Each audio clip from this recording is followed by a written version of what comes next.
سیدی یا خاتم النبیین، حضرات محترم، اللہ رب العالمین کے فضل و احسان، نبی رحمت جناب سید العالمین محمد رسول اللہ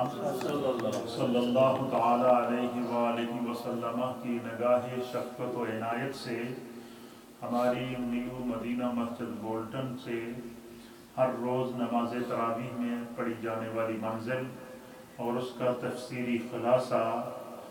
سلسلہ وار جاری و ساری ہے۔ آج پارہ نمبر 24 ہے اور اس کی سورت کا نام ہے سورہ حامیم سجدہ،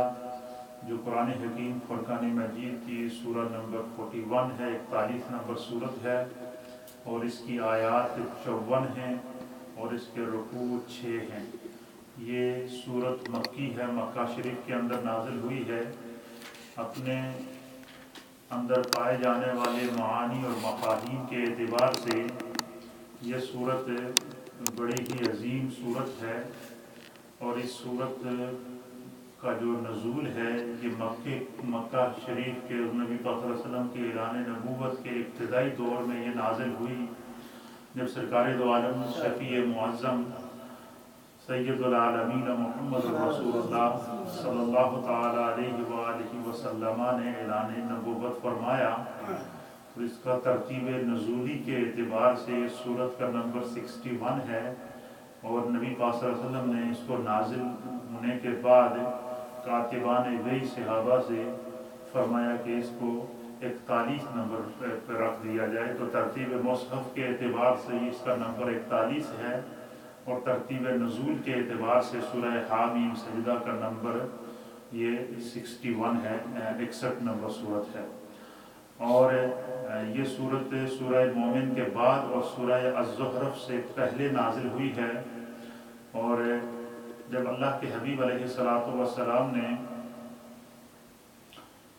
اعلان نبوت کے بعد تبلیغ کا سلسلہ شروع کیا، اللہ کی توحید کا پیغام دیا، اور لوگ اللہ کے حبیب علیہ السلام پر ایمان لانا شروع ہوئے اور لوگ دین کے اندر داخل ہونا شروع ہوئے۔ کفار اور مشرکین آپ کو اذیتیں بھی پہنچا رہے تھے، لیکن جب کفار اور مشرکین نے یہ دیکھا کہ وہ نبی اکرم صلی اللہ تعالی علیہ وآلہ وسلم کے پاس لوگ زیادہ سے زیادہ جمع ہو رہے ہیں اور دن بہ دن دین پھیل رہا ہے، تو انہوں نے ایک دن کفار اکٹھے ہوئے، سارے قریش مکہ اکٹھے ہوئے، مشرکین مکہ اکٹھے ہوئے، کفاری قریش اکٹھے ہوئے، اور انہوں نے اپنے بڑے بڑے جادوگر اور کاہن بلائے کہ ان کو ڈھونڈ کر لائے۔ پھر انہوں نے کہا کہ جو مکے میں جو سب سے بڑا پڑھا لکھا انسان ہے اس کو تلاش کرتے ہیں، اور اس شخص کو لے جا کر محمد عربی صلی اللہ تعالی علیہ وآلہ وسلم کے ساتھ مناظرہ کرتے ہیں، اور ان سے پھر انہوں نے یہ طے کیا کہ ایسے لوگ تلاش کیے جائیں جو عرب کے اندر فصاحت کے اعتبار سے بھی بڑے معروف ہوں، اور عرب کے اندر علم کے اعتبار سے بھی بڑے معروف ہوں، اور علمی حلقوں میں بھی ان کا بڑا جو ہے وہ دبدبہ اور رعب ہو، اور عرب کے قبائل کے اندر بھی ان کا رعب اور دبدبہ موجود ہو۔ لہٰذا ایسے لوگوں کو بلاتے ہیں اور وہ جا کے محمد عربی صلی اللہ تعالیٰ علیہ وآلہ وسلم کے ساتھ بات کریں، اور وہ باقاعدہ اس اجلاس کے اندر کفار نے ایک پورا جو ہے وہ ایک پورا قرارداد پیش کی، اور اس کے جو نکات تھے وہ نکات یہ تھے کہ انہوں نے جمع ہو کر کہا کہ وہ نبی پاک صلی اللہ علیہ وسلم کے پاس وہ لوگ جب ان کو تلاش کر کے بھیجا جائے،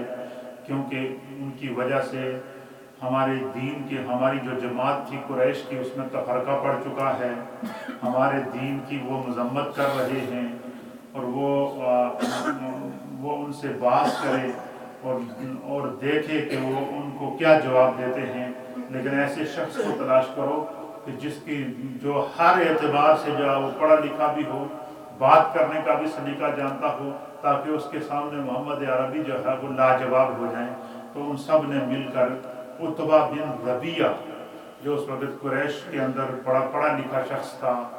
بڑا راہب تھا، اور کتب سابقہ کا علم بھی رکھتا تھا، اور قریش میں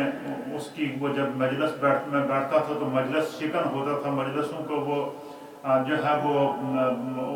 بڑی سے بڑی مجلس میں اس کی بات کو مانا جاتا تھا۔ یہ سارے عتبہ بن ربیعہ کے پاس گئے اور اس کے کہا کہ آپ جو ہے وہ محمد صلی اللہ علیہ وسلم کے پاس جائیں اور ان سے بات کریں کہ وہ کیا چاہتے ہیں۔ پہلے تو آپ ان کو اپنی گفتگو کے ذریعے، اپنے علم کے ذریعے لاجواب کریں تاکہ آپ کو اندازہ ہو سکے کہ ان کی وجہ سے ہمارے آباء و اجداد کا دین اب ہمارے ہاتھوں سے نکلتا جا رہا ہے۔ جب عتبہ بن ربیعہ نبی پاک صلی اللہ علیہ وسلم کے پاس گیا تو بڑا ہی چالاک شخص تھا، اس نے حضور علیہ السلام سے سوالات کیے۔ اس نے نبی پاک صلی اللہ علیہ وسلم سے پہلا سوال یہ کیا کہ اے محمد صلی اللہ تعالیٰ علیہ وسلم، تم مجھے یہ بتاؤ کہ کیا تم افضل ہو یا تمہارا باپ عبداللہ تم سے افضل ہے؟ اب وہ اس کے ذہن میں یہ تھا کہ جب نبی پاک صلی اللہ علیہ وسلم کہیں گے کہ میں افضل ہوں تو ہم کہیں گے تو اپنے باپ کو بھی نہیں مانتا۔ تو جب اس نے یہ کہا کہ کیا میرا سوال یہ ہے عتبہ بن ربیعہ نے نبی پاک صلی اللہ علیہ وسلم سے کہ کیا تم افضل ہو یا تمہارے باپ عبداللہ آپ سے افضل ہیں، تو حدیث کے اندر آتا ہے کہ نبی پاک صلی اللہ علیہ وسلم جابر بن عبداللہ کہتے ہیں کہ حضور علیہ السلام خاموش ہے۔ پھر اس نے دوسرا سوال کیا، دوسرا سوال یہ کیا کہ کیا آپ افضل ہیں یا آپ کے دادا عبد المطلب آپ سے افضل ہیں؟ پھر بھی رسول اللہ صلی اللہ علیہ وسلم خاموش رہے۔ تو فرمایا پھر وہ کہنے لگا کہ اگر تم یہ کہتے ہو کہ یہ لوگ تم سے افضل ہیں تو ان لوگوں نے تو ان بتوں کی عبادت کی تھی جن کی تم مخالفت کرتے ہو اور جن کی تم مذمت کرتے ہو، تو یہ ان کے دین بھی وہی ہے جو ان کے آباء و اجداد کا دین تھا، تو آپ اپنے آباء و اجداد کے دین سے کیوں الگ ہو رہے ہیں؟ تو وہ نبی پاک صلی اللہ علیہ وسلم کو جو ہے وہ اس طرح اس نے کوشش کی لاجواب کرنے کی۔ سرکار دو عالم صلی اللہ علیہ وسلم پہلے تو خاموش رہے، جب پھر وہ اپنی پوری گفتگو کرتا رہا اور فرمایا کہ پھر حضور علیہ السلام سے فرمایا کہ تمہاری وجہ سے ہمارے قبائل کے اندر جو ہے وہ پھوٹ پڑ گئی ہے، فرمایا کہ ہماری جماعت منتشر ہو چکی ہے، ہمارا اتحاد پارا پارا ہو چکا ہے، تم نے ہمارے دین کی مذمت کی ہے، تم تمام عرب کو رسوا کر دیا ہے۔ پورے عرب میں یہ بات مشہور ہو گئی ہے کہ قریش میں ایک ایسا شخص ہے کہ جس کی گفتگو کے اندر ایسا جادو ہے کہ جو ہے وہ جو بھی جس سے بات کرتا ہے وہ اس پر اثر کرتی ہے، لہٰذا ہم تمہارے سامنے مطالبہ رکھتے ہیں۔ عتبہ بن ربیعہ نے کہا کہ اگر آپ یہ چاہتے ہیں کہ آپ شادی کرنا چاہتے ہیں تو آپ کی جو ہے وہ کسی عرب کی حسین اور جمیل دوشیزہ سے آپ کی شادی کرا دیتے ہیں۔ اگر آپ کو مال و دولت کی ضرورت ہے تو پورے عرب کا مال و دولت آپ کے ذمہ آپ کے نام کر دیتے ہیں، لہذا آپ ہمارے آباء و اجداد کے دین کی مخالفت نہ کریں۔ اور جب یہ سارے قریش جمع ہو گئے تو آپ نے عتبہ بن ربیعہ سے پوچھا کہ اب تمہاری تقریر ختم ہو گئی، جتنی تو نے گفتگو کی حضور علیہ السلام نے فرمایا ختم ہو گئی؟ سرکار اس نے کہا جی ختم ہو گئی۔ آپ نے فرمایا کہ اتنی لمبی تو نے گفتگو کی ہے، تیری گفتگو کے بیچ میں نہیں بولا ہوں، اب میں گفتگو کرتا ہوں تو بول۔ اب حدیث کے اندر آتا ہے کہ اللہ کے حبیب علیہ السلام نے سورہ حامیم سجدہ کی 1 سے لے کر 13 آیتیں اکٹھی تلاوت کی، اور کمال کی بات یہ ہے کہ اس کے جتنے سوالات کے تھے نا، ان تمام سوالات کا جواب اللہ تعالیٰ نے وحی کے ذریعے عطا فرما دیا۔ قرآن کی حقانیت کو اللہ نے اس کے اندر بیان فرما دیا کہ وہ قرآن حکیم کو کا وہ انکار کرتے تھے، اس کو اللہ تعالیٰ نے اس کے اندر بیان کر دیا، اور پھر نبی پاک صلی اللہ تعالیٰ علیہ وآلہ وسلم کی عظمت اور نبوت کو بیان کر دیا۔ اور پورے یہ 1 سے 13 آیات تک نبی پاک صلی اللہ علیہ وسلم نے جب عتبہ بن ربیعہ کے سامنے پڑھی نا، تو حدیث کے اندر آتا ہے جابر بن عبداللہ کہتے ہیں کہ ان کفار اور مشرکین نے تو عتبہ بن ربیعہ کو اپنی طرف سے بڑا عالم فاضل اور مناظر بنا کے لایا تھا، لیکن جب سرکار نے اس کے سامنے جب وہ سورہ حامیم سجدہ کی پہلی 13 آیتیں تلاوت کی نا، پھر میں مبہوت ہو کے رہ گیا، ہچکی بند ہو گئی، آواز رک گئی، اب وہ کچھ اس کی سمجھ میں ہی نہ آئے۔ تو یہ ان صورتوں کا شان نزول ہے، اور اس صورت کے اندر یہ بتایا گیا کہ اللہ تعالیٰ نے اپنی رحمت کے تقاضے سے قرآن مجید فرقان مجید کو نازل کیا ہے، جو نیک کام کرنے والوں کو ثواب کی بشارت دیتا ہے اور برے کام کرنے والوں کو عذاب سے ڈراتا ہے۔ یہاں قرآن حکیم فرقان مجید کے موضوعات میں سے ایک موضوع یہ بھی بتایا ہے کہ قرآن جو بھی بندہ نیکی کرتا ہے، قرآن اس کی نیکی کو جو ہے وہ نہ صرف پسند کرتا ہے بلکہ اسے بشارت دیتا ہے کہ وہ نیکی اس کے لیے ذریعہ نجات بنے گی، اور جو لوگ کفر کرتے ہیں یا برے کام کرتے ہیں ان کی مذمت کرتا ہے، انہیں اللہ کے عذاب سے ڈراتا ہے۔ پھر مشرکین برے کاموں کو ترک کر کے عذاب سے بچ جاتے، اور اس کے بجائے آپ سے نزول عذاب کا مطالبہ کر رہے ہیں۔ آپ ان سے فرما دیں کہ میں بشر ہوں، خدا نہیں ہوں، عذاب کو نازل کرنا میرے اختیار میں نہیں، میرے خدا کے اختیار میں ہے۔ بسا اوقات یہ بھی مطالبہ کرتے تھے کہ اگر آپ اللہ کے نبی ہیں تو آپ اللہ سے جو ہے وہ مطالبہ کریں کہ جس طرح پہلی امتوں پر عذاب نازل ہوا، اللہ ہم پر بھی عذاب نازل کرے۔ اس حد تک ان کی عقلوں پر پردہ پڑ چکا تھا، لیکن چونکہ اللہ قرآن میں پہلے سے نازل کر چکا تھا کہ محبوب جب تک آپ اس زمین پر موجود ہیں، آپ کے وجود کی موجودگی میں اب زمین پر ظاہری عذاب نازل نہیں ہوگا۔ اسی لیے حضور علیہ السلام کی ذات کو کہتے ہیں کہ آپ رحمت للعالمین ہیں، تمام جہانوں کے لیے رحمت ہیں۔ تو یہ جو اللہ آج امت کے اندر وہ کون سا گناہ نہیں پایا جاتا جو سابقہ امتوں میں نہیں پایا جاتا، وہ کون سی برائی ہم لوگوں میں نہیں پائی جاتی جو سابقہ امتوں میں نہ ہو، بلکہ اس سے بھی کئی لوگ آگے نکل چکے ہیں برائیوں اور گناہوں کے اندر۔ تو اب ہم لوگ جو بچے ہوئے ہیں اللہ کے عذاب سے، یہ جناب سید العالمین محمد رسول اللہ صلی اللہ تعالیٰ علیہ وآلہ وسلم کی شان رحمت کے صدقے بچے ہیں۔ پھر اس سورہ حامیم سجدہ میں اللہ رب العالمین نے یہ بیان فرمایا کہ اس کائنات کو بنانا کوئی کھیل تماشا نہیں ہے، یہ اس عظیم و شان خالق کی حکمت کا ساختہ پرداختہ ہے، اور اس میں کسی دیوی یا دیوتا کا تعاون نہیں، یہ صرف خدائے واحد کی تخلیق ہے جس کا کوئی شریک نہیں۔ کہتے تھے کہ یہ جو کائنات بنی ہے اللہ نہ کوئی دیوی تو دیوتا تو کوئی جنات مل کے نہ کوئی کائنات بنائی ہے، تو اس طرح کہتے تھے۔ اللہ تعالیٰ نے ان کے اس باطل عقیدے کا رد حامیم سجدہ کے اندر کیا کہ اللہ کی ذات تو وہ ہے کہ جب وہ کسی چیز کو بنانا چاہے، کسی کو عدم سے وجود بنانا چاہے، اس پوری کائنات کو جب اس نے عدم سے وجود میں دینا چاہے تو اذا اراد شیئا ان یقول له کن، وہ جب کسی چیز کو پیدا کرنا چاہے تو کہتا ہے کن، ہو جا، فیکون، بس جس طرح رب چاہتا ہے اس طرح وہ چیز عدم سے وجود میں آ جاتی ہے۔ یہ اس کی شان اور قدرت ہے۔ تو کفار کے اس باطل عقیدے کا اس کے اندر رد فرمایا۔ سورہ حامیم سجدہ میں یہ فرمایا کہ کفار مکہ کی سرزنش اللہ تعالیٰ نے فرمائی ہے کہ اگر تم ہمارے رسول کی تکذیب سے باز نہ آئے تو تم پر بھی اسی طرح کا عذاب آئے گا جیسا کہ مشرکین، جیسا کہ عذاب تم سے پہلی تکذیب کرنے والی قوموں پر آتا رہا ہے، لہذا تمہیں بھی اللہ تعالیٰ کی طرف سے عذاب سے گزرنا پڑے گا۔ تمہیں چاہیے کہ تم اپنے مکروہ اور فریب اور دھندے سے باز آ جاؤ اور اللہ کے رسول پر ایمان لے کر آؤ۔ پھر اسی طریقے سے سورہ حامیم سجدہ کے اندر مشرکین اس امید پر بتوں کی پرستش کر رہے ہیں کہ وہ بت قیامت کے دن ان کے پاس شفاعت کریں گے۔ اللہ تعالیٰ نے فرمایا کہ یہ ان کا خام خیال ہے، قیامت کے دن مشرکین خود بھی جہنم میں جائیں گے اور ان کے بتوں کو بھی ان کے ساتھ جہنم میں ڈال دیں گے۔ اب اس کے اوپر مفسرین نے لکھا ہے کہ بت تو پتھر ہیں، ان کا کیا قصور ہے، ان کو کیوں جہنم میں ڈالا جائے گا؟ تو فرمایا کہ وہاں قیامت کے دن بھی اللہ تعالیٰ ان کو اپنی قدرت دکھائے گا کہ جن بتوں کو ساری زندگی تم سجدہ کرتے رہے ہو یہ خود اپنے آپ کو آگ سے نہیں بچا سکے، تمہاری شفاعت یہ کیا کریں گے؟ تو پھر اسی طریقے سے سورہ حامیم سجدہ کے اندر اللہ تعالیٰ دوزخ میں کافروں کو، اللہ تعالیٰ نے سورہ حامیم سجدہ کے اندر جہنم کے عذاب کی کیفیات کو بیان کرتے ہوئے فرمایا کہ اللہ تعالیٰ دوزخ میں کافروں کو جمع کرے گا، ان کافروں میں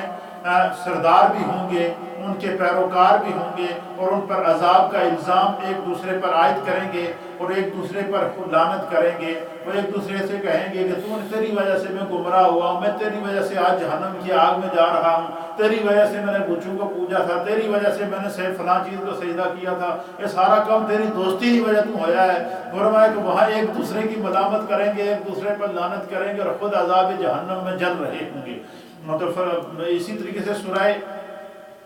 حامیم سجدہ کے اندر اللہ پاک فرماتا ہے کہ جو لوگ کفار کی زیادتیوں اور ان کے ظلم کے باوجود توحید پر قائم رہیں گے، قیامت کے دن فرشتے ان کو رحمت کی بشارت دیں گے،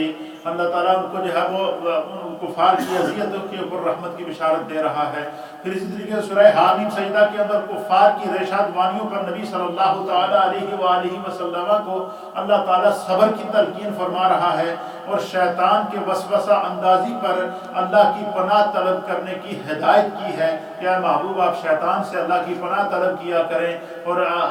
کفار کی اذیتوں پر صبر کیا کریں، خداوند قدوس آپ کے ساتھ ہے۔ سورہ حامیم سجدہ میں توحید، قیامت اور حشر اور نشر پر دلائل اللہ تعالیٰ نے قائم کیے تاکہ مشرکین کے باطل عقائد کا رد کیا جا سکے۔ سورہ حامیم سجدہ کے اندر قرآن مجید کی عظمت کا بیان اللہ تعالیٰ نے فرمایا، اور مخالفین کے اعتراضات کے جواب اللہ تعالیٰ نے سورہ حامیم سجدہ کے اندر ارشاد فرمائے۔ جو کفار اور مشرکین قرآن مجید کا مذاق اڑاتے تھے، اللہ تعالیٰ نے سورہ حامیم سجدہ کے اندر ان کو عذاب کی وعید سنائی ہے، اور ان کو یہ بتایا ہے کہ اللہ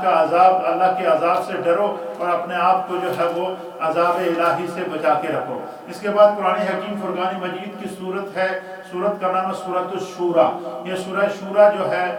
یہ قرآن حکیم فرقان مجید کی سورہ نمبر 42 ہے، اور یہ بھی مکی سورت ہے، اور یہ اس کی 53 آیات ہیں اور اس کے 5 رکوع ہیں۔ یہ بھی ہا میم سے شروع ہوتی ہے، ہا میم سین عین سین قاف، یہ حروف مقطعات سے شروع ہوتی ہے، اور ہا میم کی جتنی بھی صورتیں ہیں ان کی فضیلت میں نے آپ کو کل بتا دی تھی اللہ کے حبیب علیہ السلام۔ اس صورت کے اندر اللہ تعالیٰ نبی پاک صلی اللہ علیہ وسلم کو یہ ارشاد فرما رہا ہے کہ اے محبوب جتنے بھی اہم امور آپ کے سامنے آئیں، آپ ان امور میں اپنے صحابہ کے ساتھ، اپنے احباب کے ساتھ مشاورت کیا کریں اور ان کے ساتھ مشورہ کر کے کام کیا کریں، اور میں جب مشورہ کرو گے تو اللہ تعالیٰ اس کے اندر برکت پیدا فرمائے گا۔ اور اس مشاورت کا حکم اللہ تعالیٰ نے جو ہے وہ سورہ شورى کی آیت نمبر 38 کے اندر فرمایا کہ وَأَمْرُهُمْ شُورَى بَيْنَهُمْ وَمِمَّا رَزَقْنَاهُمْ يُنْفِقُونَ۔ فرمایا کہ وہ لوگ جو اپنے رب کے احکام کو قبول کرتے ہیں، نماز قائم کرتے ہیں، اور اپنے ہر کام کو بامی مشورے سے کرتے ہیں، اور جو کچھ ہم نے ان کو دیا ہے وہ اس میں سے اللہ کے راستے میں خرچ کرتے ہیں، وہی اہل ایمان ہیں اور وہی اللہ کے محبوب اور پسندیدہ لوگ ہیں۔ تو اس صورت کے اندر جو ہے وہ مشاورت کی تعلیم دی گئی۔ سرکار دو عالم صلی اللہ علیہ وسلم صحابہ سے مشاورت کرتے تھے، پھر سرکار کے وصال کے بعد صحابہ اکرام نے کی مشاورت سے اجماع صحابہ ہوا، اور حضرت سیدنا صدیق اکبر رضی اللہ تعالیٰ عنہ کو خلیفہ مقرر کیا۔ پھر حضرت صدیق اکبر رضی اللہ تعالیٰ عنہ کے وصال کے وقت مشاورت سے حضرت اسی آیت اور اللہ تعالیٰ کی سے سنت الہیہ پر اور سنت مصطفیٰ پر عمل کرتے ہوئے صحابہ اکرام نے مشاورت کے ساتھ سیدنا فاروق اعظم رضی اللہ تعالیٰ عنہ کو خلیفہ مقرر کیا۔ پھر حضرت فاروق اعظم کا جب وصال ہوا تو حضرت فاروق اعظم نے ایک پوری مجلس شورا بنائی ہے، اور وہ مجلس شورا کے اندر جو ہے وہ حضرت عثمان غنی کو رکھا تھا۔ اس مجلس شورا میں حضرت مولا کائنات سیدنا علی المرتضیٰ رضی اللہ تعالیٰ عنہ کو رکھا۔ اس مجلس شورا کے اندر سیدنا فاروق اعظم نے حضرت طلحہ رضی اللہ تعالیٰ عنہ کو رکھا۔ اس مجلس شورا کے اندر حضرت فاروق اعظم نے حضرت زبیر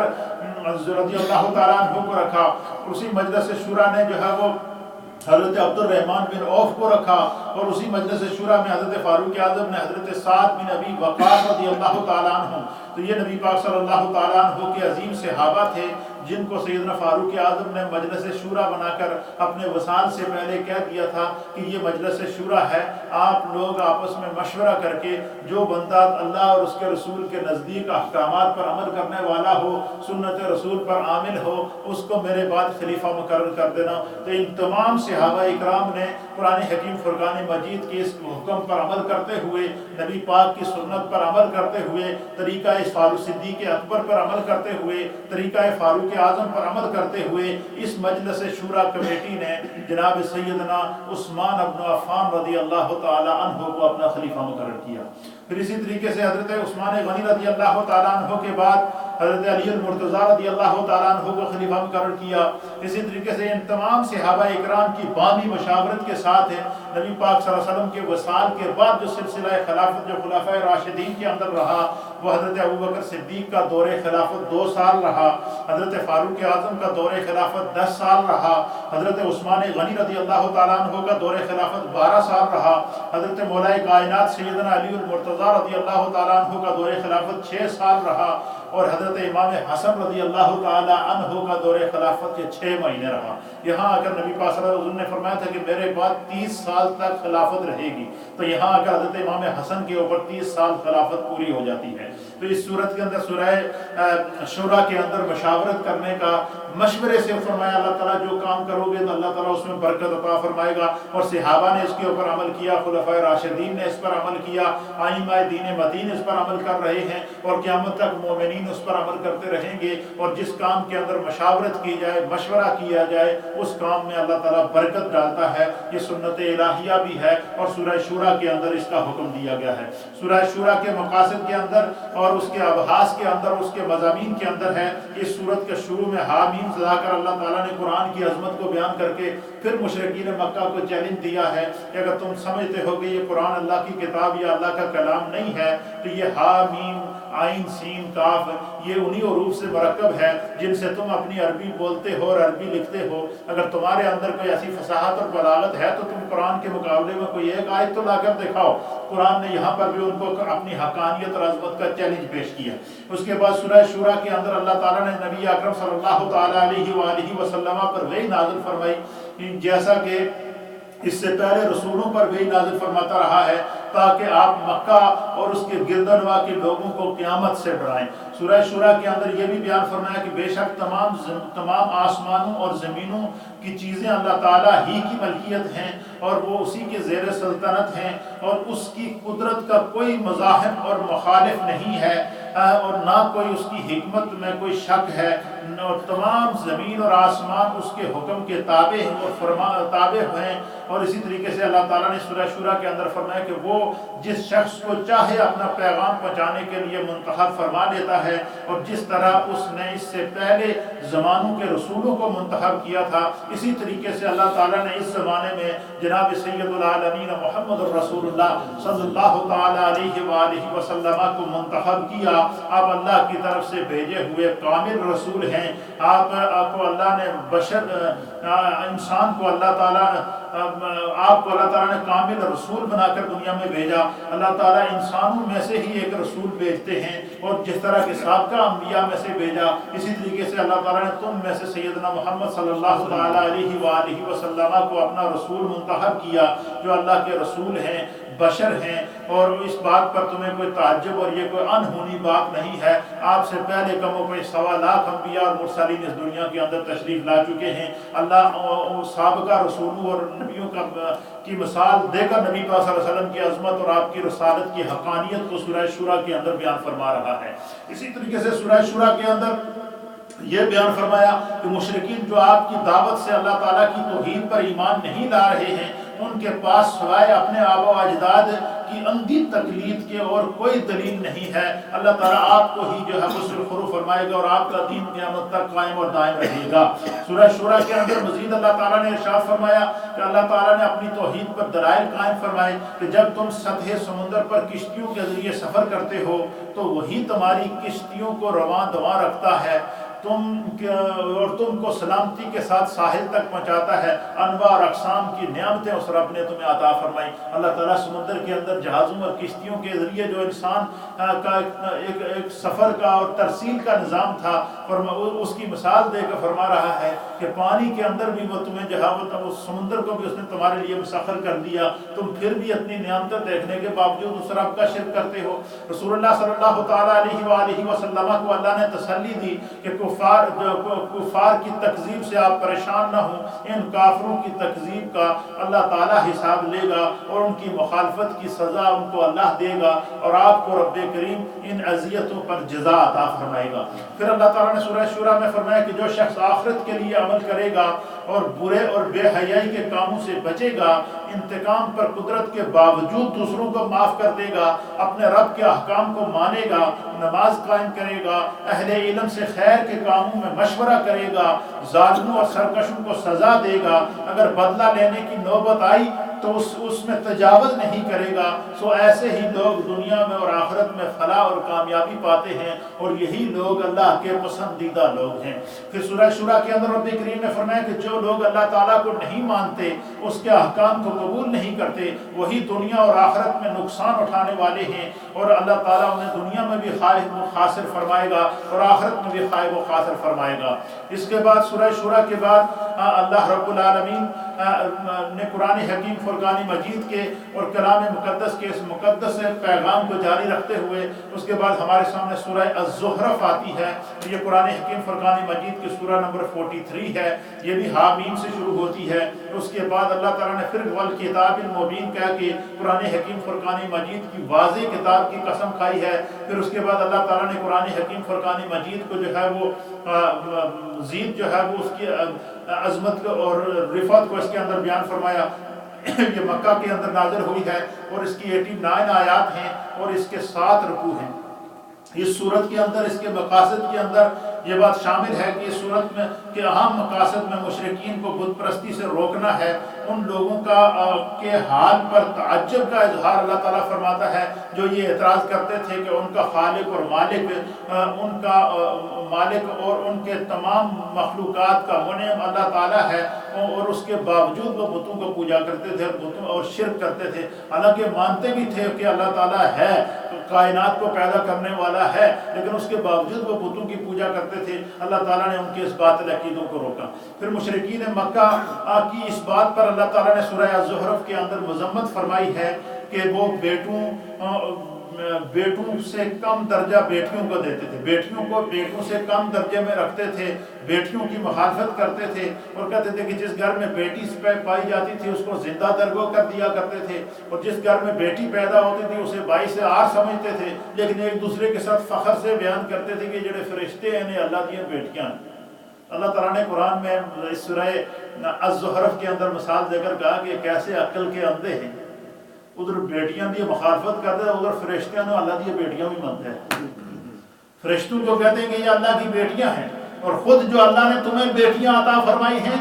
تمہارے نسب اور تمہارے حسب اور تمہارے خون سے جو اللہ نے تمہیں بیٹیاں عطا فرمائی ہیں، تم ان بیٹیوں کو زندہ درگو کرتے ہو۔ اللہ کے حبیب علیہ السلام نے پھر قرآن حکیم فرقان مجید میں اللہ نے بیٹی کی عظمت، بیٹی کو رحمت اور بیٹے کو نعمت قرار دیتے ہوئے نبی پاک صلی اللہ تعالیٰ علیہ وآلہ وسلم نے پھر عورت کا مقام انسان کو بتایا ہے کہ عورت ماں کے روپ میں ہو تو اللہ کے بہت بڑا کرم اور فضل ہوتا ہے، عورت بیوی کے روپ میں ہو تو اللہ کی نعمت اور کرم ہوتا ہے، عورت بیٹی کے روپ میں ہو تو یہ خدا کی رحمت ہوتی ہے، عورت بہن کے روپ میں ہو تو یہ اللہ کا کرم اور فضل اور اس کی عطا ہوتی ہے۔ یہاں اللہ تعالیٰ نے جو ہے وہ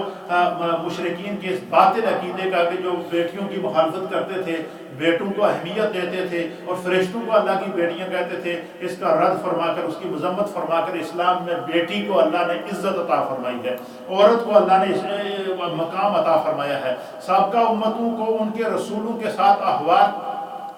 اور اہل مکہ کو سابقہ امتوں کے انجام سے اللہ تعالیٰ نے ڈرایا اور یہ بتایا کہ اللہ تعالیٰ جو ان کو ڈھیل دے رہا ہے وہ اس سے دھوکہ نہ کھائیں، وہ ان کو ابھی بھی وقت ہے کہ وہ رسول کریم صلی اللہ تعالیٰ علیہ وآلہ وسلم پر ایمان لے آئیں۔ اسی طریقے سے رسولوں میں حضرت سیدنا ابراہیم علیہ السلام کا ذکر اللہ نے سورہ الزخرف کے اندر فرمایا، حضرت موسیٰ علیہ السلام کا ذکر اللہ نے سورہ الزخرف کے اندر فرمایا، حضرت عیسیٰ علیہ السلام کا خصوصیت کے ساتھ ذکر اللہ تعالیٰ نے کیا، حضرت ابراہیم علیہ السلام کا اس لیے کہ انہوں نے اپنی نسل میں عقیدہ توحید کو باقی رکھا اور ان کو قیامت کے بعد آخرت کے عذاب سے ڈرایا، اور کفار مکہ حضرت ابراہیم علیہ السلام کی اولاد ہونے پر فخر کرتے تھے، تو اللہ تعالیٰ نے انہیں کہا کہ تم اگر حضرت ابراہیم کی اولاد ہونے پر فخر کرتے ہو تو ابراہیم نے تو شرک کی مخالفت کی ہے، ابراہیم نے تو بتوں کو توڑا ہے، ابراہیم علیہ السلام تو توحید پرست تھے، تو تم ابراہیم کی اولاد ہونے کا دعویٰ کرتے ہو تو پھر ابراہیم کے دین پر عمل بھی تو کرو، اللہ کے ساتھ شرک نہ کرو۔ اسی طریقے سے حضرت موسیٰ علیہ السلام کا اور حضرت عیسیٰ علیہ السلام کا اس لیے اللہ تعالیٰ نے سورہ الزخرف کے اندر ذکر فرمایا کہ اہل کتاب ان کی طرف اپنے آپ کو منسوب کرنے پر فخر کرتے، عیسائی کہتے تھے کہ ہم عیسیٰ علیہ السلام کے ماننے والے ہیں، اور اسی طریقے سے جب وہ